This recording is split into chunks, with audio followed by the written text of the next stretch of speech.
advertisement, and he said, I would like someone to help me put something on, at that time, modems. Did you have bulletin board systems here?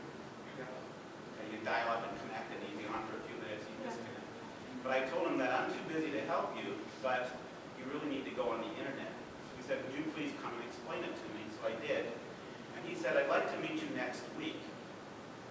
So I came back. And he said, I don't know what you're talking about, but I think you do. So how much money would you need to start a company? He was a very wealthy publisher. So I knew he wanted to be involved in publishing, so I had to keep my idea sort of on the publishing angle, because if I had asked him for money for an internet business, that wasn't in his realm. So I had just spoke to my wife the day before.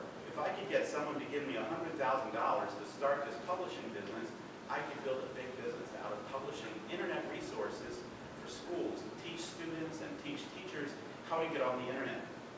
That company's called Classroom.com, and you can find it today. It's a very big company. I don't own it anymore. A very large company got it. So he said, how much would you need? And I don't know why. I wanted to say $100,000, but instead I said $1 million. It just came out $1 million. I thought, oh man, that's idiotic. And my brain was saying, you blew it, you ruined the deal. And he said, he paused for a second, and I didn't know if he was thinking I was an idiot, or that I didn't know him, or he didn't have the money, or what. But my heart started to go up into my throat, and he said, okay, I'll give you the money. It was amazing. So he said, when can we start? And I said, well, when do you want to start? He said, how about April 1, in 2 weeks? We'll start it, and you come up here, and you can use that part of my office. We have a desk, and I have some office space for you. But April 1 is, I don't know what you call it here, but we call it April Fool's Day. So that didn't sound like the best day to start a new type of business, but we did. And long story short, that got bigger and bigger, and we sold it then. In 30 months, it wasn't 36 months because we sold it in January, so in 30 months, we sold it for $14 million. I'm not saying that to brag, I'm saying that starting from a kitchen table, in 30 months, it's possible, even for someone who doesn't have the money at the time, to make a company that you can sell. It was a very easy company, teaching students and teachers how to use the internet. In some parts of the world, and it might apply even here, that's still an opportunity to teach people how to use all the new things about the internet, about software, and so on. And you can start that yourself. You don't need it. I didn't really need the $100,000 actually.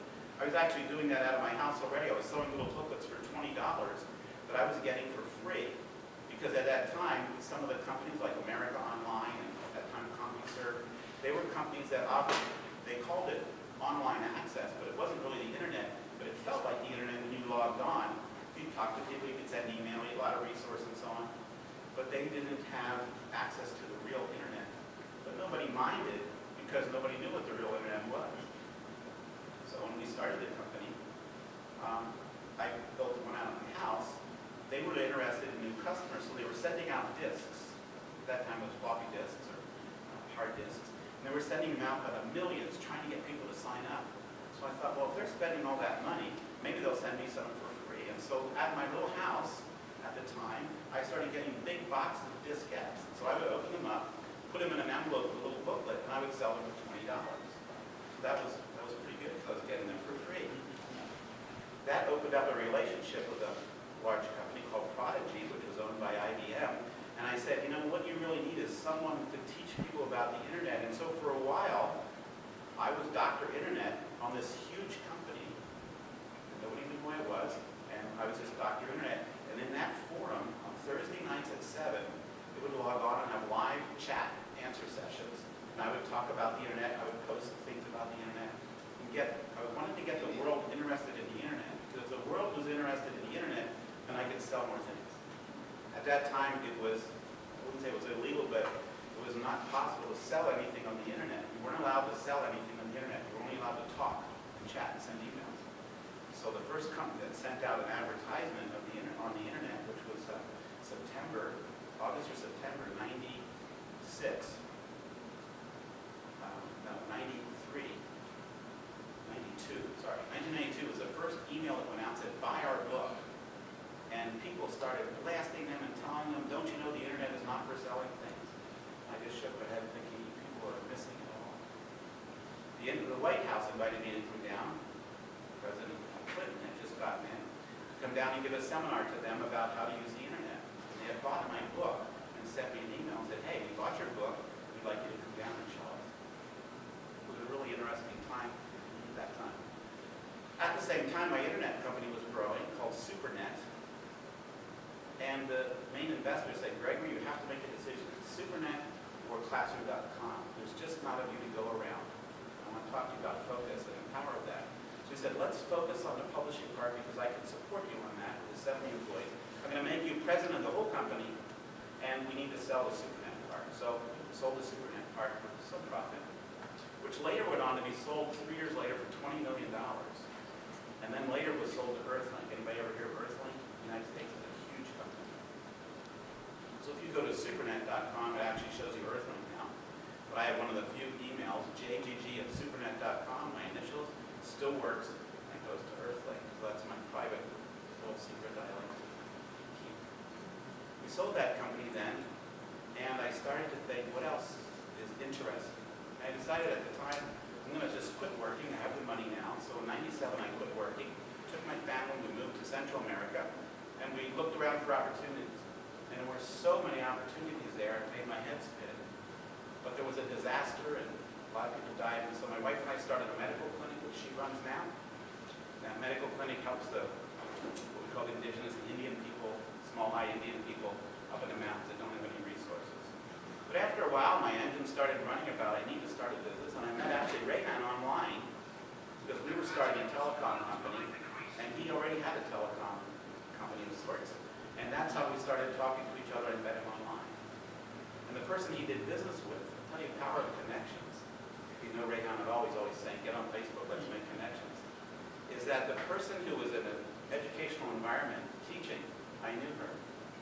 And one of my projects was to tell teachers that you really should start pen pals or e-pals, internet pals, friends around the world, by getting your students to talk to other people around the world. I was pushing that way back 20 years ago. One of the people she connected with was Rayhan. And she said Rayhan actually was the best person she ever connected with because he took the time to write to everybody in her class. Now, Kim Navala had 20 years. I bump into the same person in telecom. She's in telecom now working with Rayhan. We caught up again, and she said, it didn't occur to me, what I wrote about you 20 years ago, I'm writing about you again because you're now in telecom.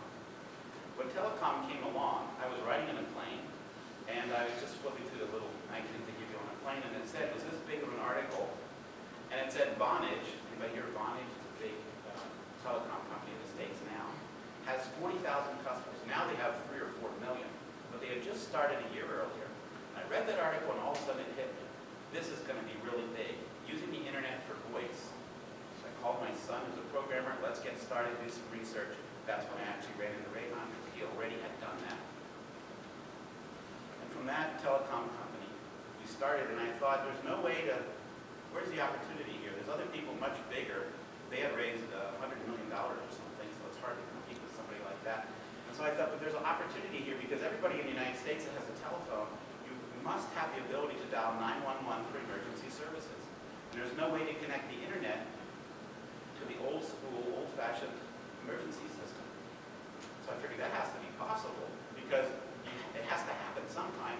It might as well happen with me. And so I took that opportunity, or I noticed an opportunity, I thought, I wonder if it's possible. And over a period of 2 months, I found a way to do it. And the company was very hard to get along with. They didn't want to deal with me, so they made it very difficult. They said, we need $50,000 up front. You need to pay us $5,000 a month. You need to do all these internet connections. And I thought, this is good news. You might say, why is it good news if someone is so difficult to deal with? The reason that's good news is because if you call them or you call them, they're going to be difficult with you too. And most people are going to give up. So we started that company called Dash 911. It became really large, and it was sold for $20 million about 5 years later. Only because anybody could have done that. In fact, the company that I bought the 911 service from, they should have done that. They didn't really need me in the equation. So all along, I just want you to see a pattern, not about what I sold it for. Because I could have sold it for $500,000 and I've been very happy. But just look at the pattern that when something comes along, before you get discouraged or before you get bobbing on to the next idea, if you look at something that's a good idea and it's already happening, there's a way to catch the opportunity on the edge of it. I didn't invent the internet, but on the edge of it was a way to teach people how to use it. I didn't invent the internet, but there was a way to figure out how to make a connection and sell everybody a connection for $19 a month. I didn't invent the internet, but by doing it, I didn't even own the publishing company. I didn't own the publishing company, but I went to him and said, I have an idea that you can publish and make money with if you'll take me as a partner on it. So he put up all the money. I used all his 70 employees. I used all his printing presses, and we started selling truckloads, literally tractor-trailer loads of books and magazines and so on. So anytime you look for an opportunity, actually there is an opportunity. It's almost like they float through the air. But I'll bet if I interviewed you entrepreneur students, and certainly most people, they'll say, well, all the good ideas are taken. They'll say it takes too much money. I don't own a printing press, et cetera, et cetera. So there's always an excuse. But there's a reason that these ideas are not being done, and that is most people get discouraged too easily. So when we sold that other company, I took off another 5 years, some years, but I started getting itchy again. And I thought there's got to be a business in selling telephone numbers, which would happen to be Ray Hunt's business. And there's got to be a way of selling businesses connections and so on. But I didn't want to go around knocking on doors. It's not my style. I didn't want to sell you a phone system at your office. I didn't want to sell you a phone system at your office or your home. So I thought what I'll do is I'll be the wholesale guy and I'll teach you how to do it. And so we started a wholesale company. And we told people, here's what you ought to do. And we'll sell you all the ingredients. Sort of like if I had all the ingredients for making cakes, and I would encourage you to start a bakery and start a bakery and start a bakery. You should make muffins and you should make cookies. You should make cakes. Please buy all the ingredients from me. And that's what happened. And that became a very large company. It started from doing a few $1,000s a month to doing $2 million a month in only 7 years. And that got sold a year and a half ago for a large amount. The only reason I don't tell you, I'll just imagine it's larger than the other numbers I gave you, but it's an agreement we're not supposed to tell you what happens. Then I started another company that did the same thing on wholesale, and that just got sold this February to some of my friends who were in the other company that sold out. Everybody had money now. So we said, let's get together. Let's do a company that is a little bit different and make it very easy. And so we now do texting. These guys are very brilliant guys that got involved in it. Smart guys. So they're now running everything, inventing the new products.